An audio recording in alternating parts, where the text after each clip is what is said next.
రేవంత్ రెడ్డి ఏమంటున్నాడంటే మమ్మల్ని బెదిరించడం కాదు, కేసీఆర్ను అరెస్ట్ చేయండి అంటూ బీజేపీ చెప్తా ఉన్నారు. నేను ఒకటే అడుగుతాను రేవంత్ రెడ్డి, బీజేపీ సంగతి పక్కన పెట్టా బాబు, నువ్వు తెలంగాణ రాష్ట్రంలో ఎన్ని అంశాల మీద నువ్వు విచారణ చేసినావు? విద్యుత్ సంబంధించిన అంశాల మీద విచారణ చేసినావు, కమిషన్ వేసినావు, ఆ రిపోర్ట్ నీ దగ్గరే ఉన్నది. కాళేశ్వరం స్కామ్ మీద కమిషన్ వేసినావు, ఆ రిపోర్ట్ నీ దగ్గర ఉంది. ఈవెన్ రేస్ మీద కేటీఆర్ను పలుమార్లు విచారించి కేటీఆర్ దొంగ అని తెలిసినావు కదా, అది కూడా నీ దగ్గరే ఉన్నది. సో ఇప్పుడు ఫోన్ ట్యాపింగ్ అంశం అది నీ దగ్గరే ఉన్నది. ఇలా చెప్పుకుంటూ పోతే 10 రకాల కేసులు ఏవైతే ఉన్నాయో వాటికి సంబంధించిన విచారణ పూర్తయి అన్ని అంశాలు కూడా నీ దగ్గరే ఉన్నాయి కదా.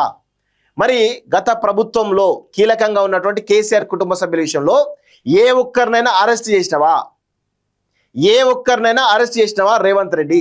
నువ్వు బీజేపీకి ఒక కాళేశ్వరం స్కామ్ ఇచ్చేసి అరెస్ట్ చేయి అరెస్ట్ చేయి అరెస్ట్ చేయి అంటే ఎట్లా?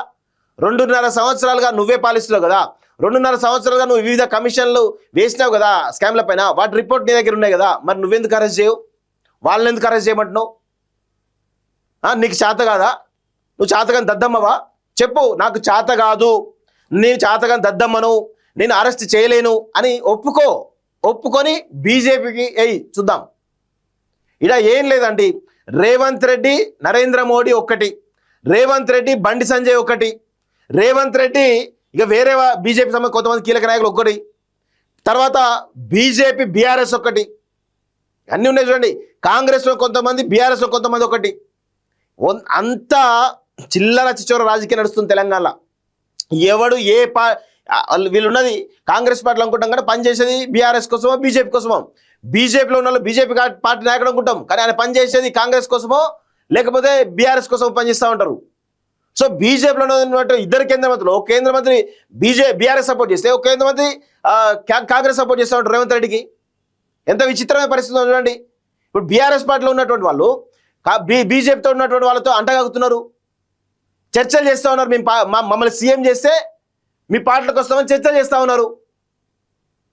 ఆ కాంగ్రెస్లో ఉన్నటువంటి ఇప్పుడు రేవంత్ రెడ్డి స్వయాన మోడీ కన్సర్న్లో పనిచేస్తున్నాడు కదా, అందరూ తెలిసిన విషయమే కదా. ఇప్పుడు ఏమంటారు వీళ్ళంతా ఏంటంటే తెలంగాణ ప్రజల్ని డైవర్ట్ చేయాలి, తెలంగాణ ప్రజల మొత్తాన్ని కూడా ఎవరు ఎక్కువ బురదలెడతారో వాళ్ళను నమ్మే పరిస్థితిలో తెలంగాణ సమాజం ఉన్నట్టుగా చిత్రీకరిస్తున్నారు. ఇప్పుడు ఏం జరుగుతూ ఉంది? బీఆర్ఎస్ పార్టీకి కాళేశ్వరం స్కామ్ బురదలుతూ ఉన్నారు, ఈవెన్ రేస్ స్కామ్ బురదలుతూ ఉన్నారు, అదేవిధంగా ఫోన్ ట్యాపింగ్ బురదలుతూ ఉన్నారు. మొత్తం బురదల్ని కడుక్కోరా బాబు అని చెప్తా ఉన్నారు. ఈలోపు వాళ్ళ మొత్తం కూడా వీళ్ళంతా దొంగలు అనేటువంటి చిత్రీకరణ తెలంగాణ సమాజంలో జరుగుతూ ఉంది. అదేవిధంగా రేవంత్ రెడ్డి మోడీ ఒక్కటనేది బురద పెద్ద ఎత్తున చల్లుతూ ఉన్నారు. దానివల్ల తెలంగాణ సమాజం నమ్ముతూ ఉంది. ఇట్లా ఎవడికి వాడు ఎట్లా ఇష్టం వచ్చినట్టు బురదలుకుంటూ పోతా ఉన్నారు తప్ప తెలంగాణ రాష్ట్ర ప్రయోజనం కాపాడుదాం, తెలంగాణ రాష్ట్రానికి కేంద్రం నుంచి నిధులు తీసుకొద్దాం, వివిధ రకాల అభివృద్ధి కార్యక్రమాలు చేద్దాం, ఇక్కడ ఉన్నటువంటి విద్య, వైద్యం, అదేవిధంగా ఉపాధి అవకాశాలు అన్ని కల్పిద్దాం అనేటువంటి సోయిలేని చాతగాని దద్దమ్మలు ఈరోజు తెలంగాణలో నాయకులుగా పాలకులుగా ఉన్నారు. గత 10 సంవత్సరాలు కేసీఆర్ అదే చేసిండు, ఇప్పుడు రేవంత్ రెడ్డి ప్రభుత్వం కూడా అదే చేస్తూ ఉంది. మీకు చిత్తశుద్ధి ఉంటే మీరు అరెస్ట్ చేయండి. మీ దగ్గర అనేకమైనటువంటి కేసులు విచారణ జరుగుతూ ఉంది కదా, ఏ ఒక్క కేసులోనన్నా కేసీఆర్ కుటుంబాన్ని అరెస్ట్ చేసినావా? ఇప్పుడు ఏం జరుగుతూ ఉంది? రేవంత్ రెడ్డి అంటే బీజేపీ నెట్టేటువంటి ప్రయత్నం చేస్తున్నాడు. బీజేపీలు అరెస్ట్ చేస్తే నేను చలిగా ఆగొచ్చు అనే దాంట్లో రేవంత్ రెడ్డి ప్రయత్నం చేస్తూ ఉన్నాడు. ఇంత దుర్మార్గం జరుగుతూ ఉంది. అదే అడుగుతున్నాను, నీకు చిత్తశుద్ధి ఉంటే, నువ్వు తెలంగాణ పౌరుషం అయితే, నీలో రెడ్డి పౌరుషం ఉంటే నువ్వు కేసీఆర్ కుటుంబాన్ని అరెస్ట్ చేయి. ఇంకా కౌశిక్ రెడ్డినే నువ్వు అరెస్ట్ చేయాలని చేతగాని దద్దమ్మ. కౌశిక్ రెడ్డి నీ మీద ఇష్టం వచ్చినట్టు మాట్లాడితే మాలాంటి వాళ్ళకి రక్తం మరుగుతూ ఉంటే, మాలాంటి వాళ్ళకి రక్తం మరుగుతూ ఉంది. గంత ఘోరంగా గంత దిగజారి మాట్లాడతాడా? గంత దిగజారి మాట్లాడితే కూడా కనీసం వాడిని తీసుకపోయి ఒక్కరోజు కూడా జైల్లో వెళ్ళినటువంటి బాధారిద్ర పరిస్థితులు మీరున్నారంటే ఎంతటి మీకు రోషం పౌరుషం ఏ విధంగా ఉందో మాకు అర్థమవుతా ఉంది. గింతలనా మీరు చేసే పరిపాలన? అసలు ఏ ఒక్క ఐఏఎస్ అన్నా, ఏ ఒక్క ఐపీఎస్ అన్నా మీ మాట వింటుండా? మీరు సీఎం కదా, అసలు మిమ్మల్ని సీఎంగా గుర్తిస్తున్నదా? తెలంగాణ ప్రజలు గుర్తిస్తలేరు, అధికారులు కూడా గుర్తిస్తలేరా? మీరు ఉండే లాభం సీఎంగా ఏమీ లేదు. ఉన్నన్ని రోజులు దోచుకోవాలి. కేసీఆర్ 1,00,000 కోట్లు సంపాదిస్తే నేను అంతకు మించి ₹1 ఎక్కువ సంపాదించాలని దాంట్లో ఉన్నారు.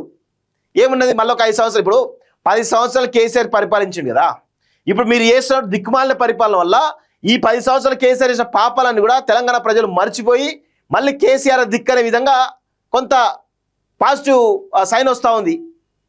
ఇప్పుడు మీరు కూడా మీ దిక్కుమాల పాలన చేసి ఏం చేశారు? 10 సంవత్సరాల్లో లక్షల కోట్ల రూపాయలు సంపాదించారు. ఎంతకంటే అంత డబ్బులు ఖర్చు పెట్టడానికి ఉన్నారు. మీరు కూడా ఇదే లక్షల కోట్ల రూపాయలు సంపాదించి ఇంకొక 5 సంవత్సరాలు వేరే వాళ్ళకి ఇచ్చేసి మళ్ళీ 5 సంవత్సరాల తర్వాత అధికారులకు వద్దన్నటువంటి ఒక దృక్పథం తప్ప ఏమైనా ఉందా? ఇలా తెలంగాణ కోణంలో తెలంగాణకు అన్ని రంగాల్లో మనం మంచి చేద్దామనేటువంటి సోయి ఉన్నదా?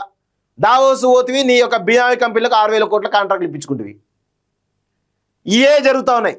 ఏమీ లేదు. అన్ని బినామీ కంపెనీలు, షెల్ కంపెనీలతోటి మొత్తంగా తెలంగాణ సర్వం దోచుకునే విధంగా కనబడతా ఉంది తప్ప ఏమీ లేదు. ఇక్కడ ఏమంటారు? మమ్మల్ని బెదిరించే కాదు.